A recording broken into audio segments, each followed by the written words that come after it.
Ambiri mwa ife timene tikudziwa kuti ku chipani cha Malawi Congress Party kumeneko ndithu kuli msonkhano wa convention kumene akasankhe atsogoleri osiyanasiyana pamene chipani chikukonzekera chisankho cha 2025. Mpando umene wavuta kwambiri kumeneko kuoneka kuti ndi mpando wa Secretary General kumeneko ndithu anthu 4 akuoneka kuti akufunitsitsa mpando wa Secretary General, ndipo mmodzi mwa anthu amenewa ndi olemekezeka a Simplex Chichola amenenso ali nduna yathu yoona zachuma kuno ku Malawi. Ndi Ambiri Malata akufuna kukamba maganizo awo chifukwa kumene kukhanga kuti anthu ambiri sakukondwera ndi mmene Chichola akupangira kampeni yawo makamaka akamagawa ndalama kwa madelegates. Ambiri Malata afuna kuwauza mtundu wa Malawi komanso ku chipani cha Malawi Congress Party kuti munthu kukhala Minister of Finance sichifukwa chokuti mumpangire simu ya kampeni kuti asakhale Secretary General wa chipani, komanso kupereka ndalama kwa madelegates kuti akakuvotere pa convention sizolakwika. Kuzipani zina ati aona ndithu anthu akukhawa ndalama za nkhaninkhani kwa madelegates kuti apeze mpando. Nditi ndikhali imodzi pa Nyasa Voice Box kuti tipoti Ambiri Malata akuti bwanji pa kampeni ya convention imene kuchitika ku chipani cha Malawi Congress Party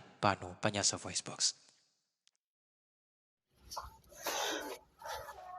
Achimwene mukandifunsa kunena kuti kodi convention za convention amene akuchitika mu chipanimo mukwaona bwanji, ineyo ndikuwuzani kunena kuti ngati munthu amene ndidachitapo experience ya zimene zimachitika ku chipani cha DPP, ngati munthu amene ndimachita agitate for the convention ya chipani cha DPP, amene ndimafuna kuti constitution izikwaniritsidwa kuti pamene adalemba kunena kuti 5 years ina iliyonse kuzichitika convention, ineyo ndikhoza kukuwuzani kuti zimene zimachitika ku DPP zinali zooneka ngati kuti zopanda ntchito, chifukwa chonena kuti kunali ku DPP kumene kuli ngati ku opposition.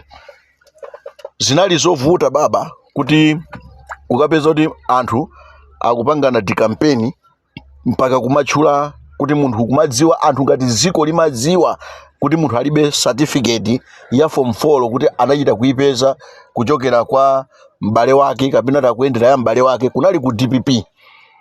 Kumanena kuti munthu yuyu wanyenga mwana wang'ono ndipo wamunyengerera wamugulira vanguard, kunali ku DPP. Kuti ati munthu amagwesa chithumwa, amadalira zithumwa, kumagwesa zithumwa pa airport, kunali ku DPP.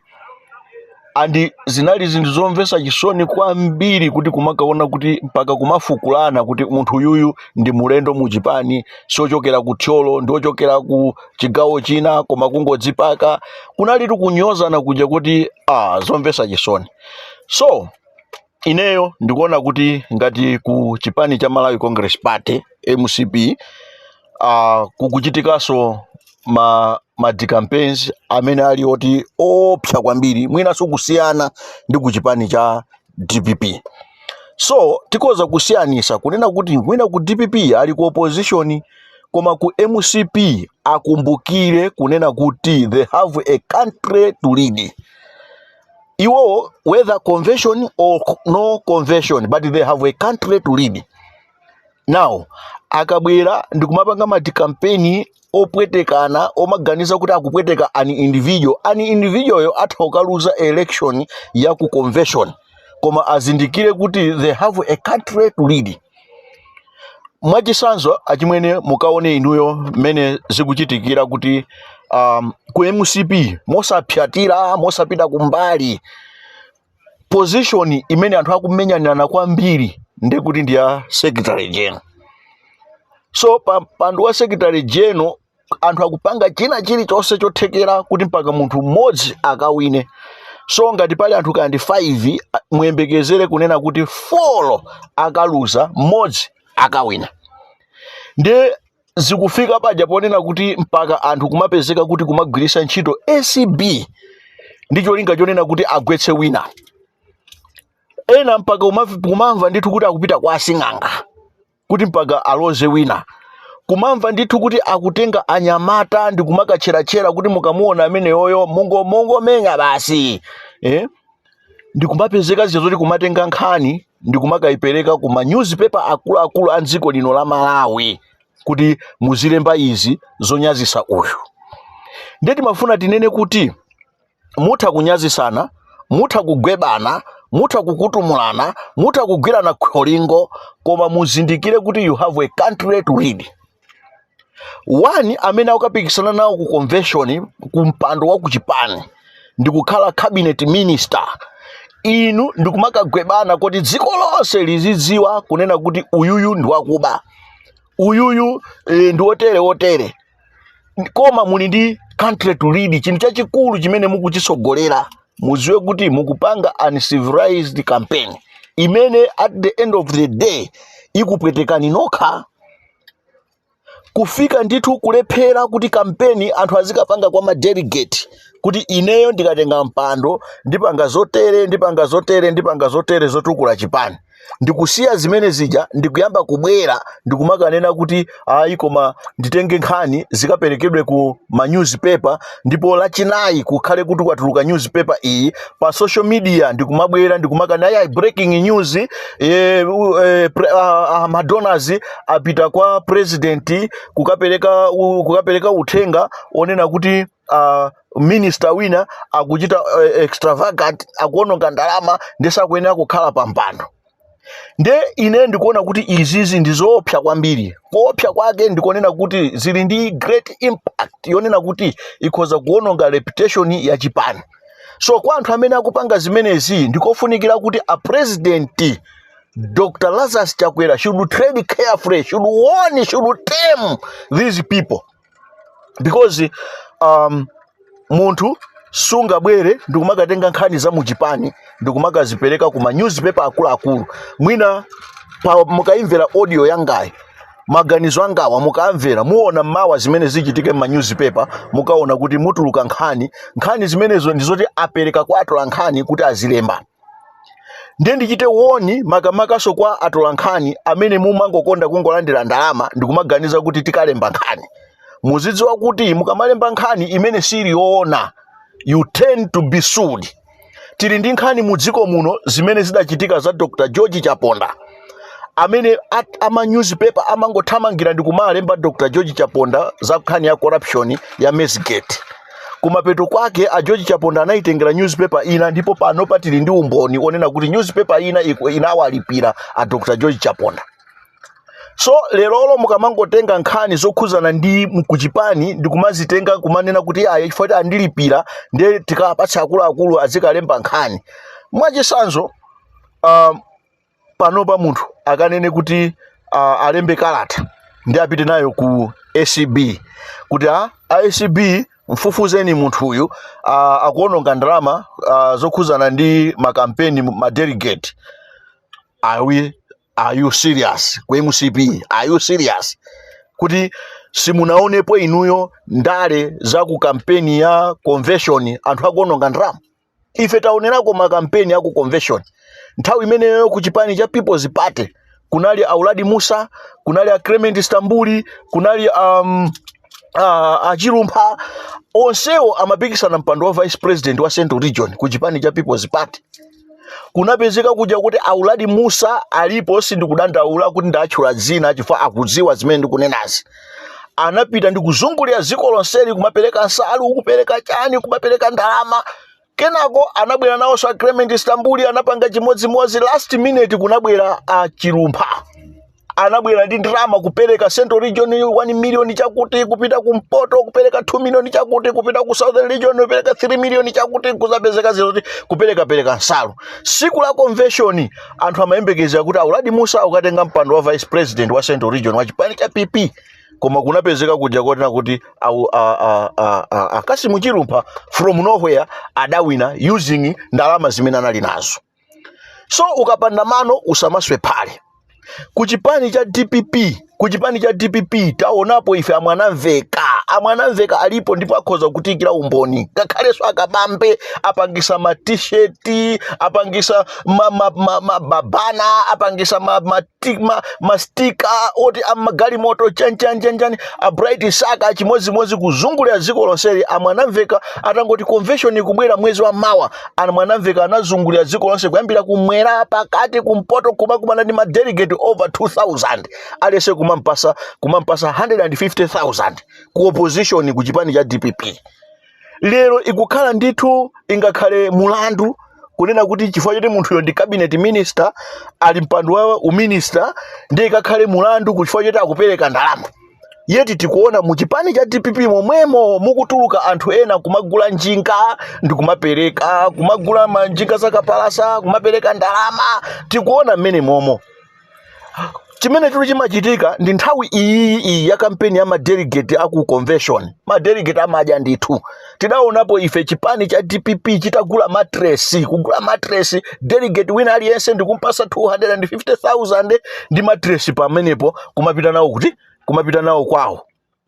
Madelegate nthawi imene muchipani, nthawi imene amadya ndi imene, nthawi imene chipani chimadzuka ndi imene. So ngati munthu amasungira kaya kumbuyo konseko kuti kuli convention imene ikubwera ndikapisana nawo pa mpando wakuti, nde wina mwaomoti azikapanga kampeni kuchipani kwa madelegate kuja, nde kumakhala kuti ati akakhale busy kumatenga nkhani ndi kumapita nazo ku SCB, ndi kumatenga nkhani ndi kumapita nazo kuma newspaper, ndi kumatenga nkhani kumapita nazo pa social media kuti ati anthu aziwerenga kuti breaking news. Wina madonors apita kwa president kukamuuza kuti amuchose finance minister chifukwa chonena kuti akuchita akuononga ndalama. Ndalamazo ndi za ku Ministry of Finance. Kapena madonors iwo atenga ndrama ndi kuwapasa a Minister of Finance kuti ndrama izi ndi za dziko la Malawi, ndewo ndrama zimene zichasana kazisiye mu pesi ya dziko lino la Malawi ku account number 1 zimene akuonongazo. Do you have that evidence? Ifi kodi kapena ku Ministry of Finance amene amasainina cheke ndi minister layo, kapena inuyo muli ndi information m'manja mwanu kunena kuti minister yo wabako ndrama ku Ministry of Finance? Do you have that evidence? So ama newspaper ndineneso kachiwiri, be warned, musatengeke ndikungoti mwapasidwa ndalama. Muziziwa kuti there is tomorrow after zonse zimene mungathe kulemba. There is evidence, strong evidence yonena kuti mawa lachinayi there is another newspaper ya Malawi muno yaikulu kwambiri yodziwika imene ikhale ikulemba nkhani zokhuzana ndi kuchipani cha MCP, zokhuzana ndi a Minister of Finance kuti akuti iwowo madonors anena kuti president asapase ndalama, achose pa udindo, komanso alipidwa ndi ma opponents a minister kuti akapezeke kuti azilemba mu news yawo kuti aziyipisa mbiri. Mudziwe kunena kuti mwaponya iyi si kampeni ya dziko lonse, ndi kampeni ya muchipani. Mukuyang'ana leadership ya muchipani, cabinet ya muchipani. So mukaitulusa nkhani ndi kumayipitisa ku newspaper and you think kuti mukuchenjera, mukulakwitsa. Ngati mwalephera kumugonjetsa munthu kuma kampeni a muchipani kuti kapena chifoti inuyo mwachoka nthiti, kapena mulibe kuthekera kuti mukhoza kupereka ndrama kaya kwa madelegate, ndi kumaganiza kuti njira imene mukhoza kugwirisa ntchito ikhale iyi, mwalemba madzi siwoyamba muchipani kupereka ndalama kukhala MCP ndi kukakhala minister chichola yekha. Chifukwa chimene chimachitika njoti achichola akangotuluka kamozi kungotuluka kukapanga kampeni basi kale basi kwatuluka nkhani mukateka kwapasa ma mercenaries amu Blantyre umu anthu onena kuti osowa zochita ilembani kalata ipite ku SCB. Omwewo ali ndi milandu ili m'makhoti a dziko lino kuti anapanga forge makalata ena amene anapita ku SCB ndi ma ghost people onena kuti you can't trust them. Lero mukatengaso ndalama kuwapasa 1.2 million, pitani mukalembeso kalata ipiteso ku SCB ikhale ya fresh pamene nkhani yake munthu yonse idatheri mkoti. Zimatero lero mukutembenuza mukutenga nkhani mukupita kuti a newspaper iyi azilemba izi zoyipisa uyu leku pa social media breaking news. Tapitani kuma delegate achimwene ine mukandifusa kuti what is your take, I will tell you kuti IMCP should know kuti there is government which they are leading before convention. Convention ikhale yakumbuyo patsogolo pakhale dziko limene akulitsogolera. Koma akasogoza convention namaona kuti akanyenyana ndekuti iwo akakawina azakonza mbiri imene iyi ayiwale chifukwa boma lili patsogolo, convention ya muchipani ili pambuyo. ndipo si onse amene akupikisana ku convention kuti ni ma cabinet ministers. Muli ena amene sali ma cabinet ministers. Why kumangolimbana ndi munthu ameneyo chifukwa choti akukugonjetsani, chifukwa choti mukuchepera mphamvu? No. Osatengera advantage chifukwa chonena kuti inuyo mwachosedwa pa cabinet minister, kapena chifukwa chonena kuti inuyo muli ndi milandu ku makhoti a dziko lino ndiye mukapezeke kuti mukagonjese munthu. Ngati mukulimba tulusani ndalama apatseni madelegate. Madelegate sungayitane kusanje ndi kukumana nawo ndi ukawuza kuti bwererani opanda ulo transport yobwerera nayo ku nyumba. Sizingatheke. Madelegate sanga kumane pamodzi ndi ukapezeka kuti asangobwerera osadya osapasa chakudya. Sizingatheke. So ngati munthu ali ndi kuthekera kuti atha kudyesa madelegate, ndi ukhulupirira kuti chimene chakuchiona ndi kuti ndi madelegate iwo kuti is capable. Inuyo ngati mukulephera kuti mulibe zokuyenerezani, you better keep quiet, because MCP has got a country to lead. Even kutakhala kuti kulibe convention or kuli convention, koma the MCP has got a country to lead. Isamakhale nkhani yoti mose mwayambira aya koma Minister of Finance, aya koma Minister of Finance. Kumbuyo konse ku Minister of Finance analipo ngakhale kulibe convention. Chifukwa chani nkhani zimangobwera kumangotuluka pakangokhala kuti pali nkhani yoti watuluka wapita ukapanga campaign. Akakangopanga campaign kamodzi kokha basi kuyamba kulira. Itale yonkhulani tapangani zanu zimene inuyo mukhoza kukwanisa. Ngati mukukwanisa tatulusani zimene zozo kuti inuyo mukukwanisa zotani. Minister of Finance is only when iyeyo waononga drama za ku ministry, iyeyo wasainira cheke chapa ministry level, iyeyo ngati watenga drama za ku ministry ndekuti ICB atha kupita ku ministry kwa ndukafufuza ndukapeza dutu waononga drama zimene zozo. Mulandu umenewo ndi umene ICB amautenga, koma osati kumachita create tima mercenaries tanu kumanena kuti alembe ni kalata ku SCB ama newspaper alembe Thursday alembe nkhani imeneso izatuluke so Saturday mu newspaper yawo. Ama newspaper last warning ndakuwuzani kale kuti kuli nkhani imene muli kuyankha mudayankha ndipo mudawalipira a George Chaponda umboni ulipo. Musamaganize kuti convention ikamachitika ndekuti inuyo mukhoza kungolemba chila chilichonse chimene mungalembe chopanda umboni. Ngati pazapezeke paja kuti zimene inuyo mwalemba ndizopanda umboni, mudziwe kunena kuti after convention inuyo muzakhala answerable. Pamene amene akukutumani aja azakhala kuti mwina aluza kapena atenga mpando sangaza kutetezeni inuyo newspaper yanu ndimene zachidwe su. So mukuyenera kuchenjera pa chimenechi. Ine ndapereka maganizo anga potengera ndi kumene tachoka poona makampeni amene akhala kuchitika muzipani zonse. Palibe kampeni ya convention imene imachitika opanda kupereka ndalama. Even ma president ngakhala atakhala kuti kaya ukapikisana ndi okha, koma atakhala kupikisana ndi munthu wina amayenera kutulusa ndalama kukumana ndi ma delegate. Ngakhala sakupikisana ndi munthu wina amatha kugula zinthu ndi kuwapasa ma delegate aja kuwasangalalira bwinobwino. Palibe pamene munthu satulusa ndalama pa kampeni ya convention. Choncho ndafuna kuti ndiperekepo maganizo amenewa makamaka kuchita woni ama newspaper amene makamaka atola nkhani amene muli odziwika bwinobwino. Pali ena ngati Amana ndoti sapezeka, Abakiri Muluzi TV sapezeka, Antanyiwa sapezeka, ndoti atha kungoyankhula china chilichonse. Koma kwa anthu opezeka ndikumagwira ntchito on behalf of politicians muzachita regret kutsogolo chifukwa pamakhala ma defamation, pamakhala character of assassination. Zonsezo zimakhala zoti zimakusalira iweyo mwini wake. Pakuyenera mukhale anthu ochenjera kwambiri. That's my take achimwene mmene mwadifunsira kuti tafotokozani bwinobwino munene kuti kodi inuyo mukuziona bwanji madikampeni amene akuchitikawa. Ineyo ndifuna ndinene kuti they are not healthy ku MCP, being for the reason that they are leading this nation and they need kuti ma reputations awo asayewononge chifukwa cha convention. Kapena chifukwa choti mpando akufuna wina wake akhalebe pomwepo, kapena akufuna kuti asachoke, kapena akufuna kuti pasakhale wina wake koma akhalebe iwo. Akuyenera munthu kuvomereza kuti there is life after convention imeneyi. Ine ndine Frederick Bire Malata.